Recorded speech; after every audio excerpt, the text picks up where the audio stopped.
उत्तर प्रदेश के एक छोटे से कस्बे में फैजान नाम का एक लड़का रहता था। उम्र सिर्फ 17 साल, लेकिन सपने आसमान से भी बड़े। दिन रात पढ़ाई करता ताकि एक दिन अपने माता पिता का नाम रोशन कर सके। उसके अब्बा एक दर्जी थे जो सुबह से रात तक सिलाई मशीन पर झुककर कपड़े सिलते और अम्मी घर घर जाकर सिलाई कढ़ाई का काम करती। घर में पैसा बहुत कम आता, लेकिन फैजान की किताबें और स्कूल की फीस भरने में कभी कोताही नहीं करते। फैजान का एक ही सपना था, IAS अधिकारी बनना, लेकिन हालात हमेशा सपनों से टकराते हैं। एक दिन अब्बा की तबीयत अचानक बिगड़ गई। डॉक्टर ने कहा दिल का ऑपरेशन कराना होगा, वरना मुश्किल है। ऑपरेशन के लिए 1 लाख रुपए चाहिए थे। घर में इतने पैसे तो क्या, 5,000 भी नहीं थे। अम्मी ने सोचा फैजान की पढ़ाई रोककर उसे काम पर भेज दें, लेकिन फैजान ने रोते हुए कहा, अम्मी अगर मैं पढ़ाई छोड़ दूंगा तो हम हमेशा ऐसे ही जूझते रहेंगे। मुझे पढ़ने दो, मैं कुछ कर दिखाऊंगा।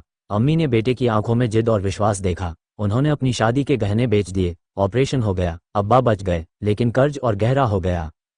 गांव के लोग कहते, फैजान सपने बड़े मत देख, ये सब अमीरों के लिए होते हैं, हमारे बच्चे तो बस मजदूरी के लिए बने हैं। ये सुनकर फैजान का दिल दुखता, लेकिन उसकी मेहनत कम नहीं होती। वो सुबह 4 बजे उठकर चाय की दुकान पर काम करता ताकि किताबें खरीद सके, और फिर स्कूल जाता। शाम को घर आकर अम्मी के साथ सिलाई में मदद करता। रात को स्ट्रीट लाइट के नीचे बैठकर पढ़ाई करता, क्योंकि घर में बिजली अक्सर चली जाती थी।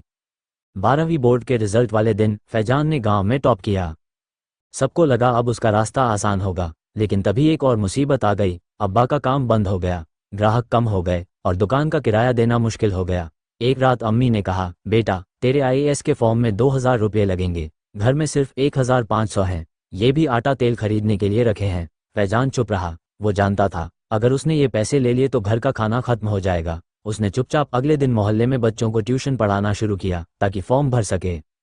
पहले अटेम्प्ट में उसने प्रीलिम्स पास कर लिया, लेकिन मेंस में सिर्फ 2 मार्क्स से फेल हो गया। वो टूट गया, बहुत टूट गया। गांव के लोग फिर ताने देने लगे, हमने पहले ही कहा था, ये तेरे बस का नहीं। फैजान ने किताबें एक कोने में रख दी। उसने सोचा शायद किस्मत में यही लिखा है। एक दिन जब फैजान चाय की दुकान पर काम कर रहा था, वहां एक बुजुर्ग आदमी आए।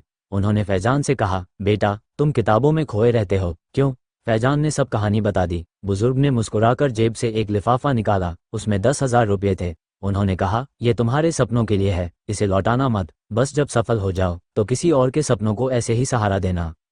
अब फैजान ने कसम खा ली कि ये आखिरी कोशिश होगी, लेकिन पूरी ताकत से लड़ेगा। दिन रात पढ़ाई, नोट्स बनाना, मॉक टेस्ट, उसने खुद को किताबों में झोंक दिया। रिजल्ट आया, फैजान का नाम ऑल इंडिया रैंक 42 पर था। गांव में ढोल नगाड़े बजे, वही लोग जो उसे ताने देते थे आज बधाई दे रहे थे। अम्मी ने आंसू पोंछते हुए कहा, बेटा मैंने तुझे कभी रोका नहीं और तूने हमें कभी झुकने नहीं दिया।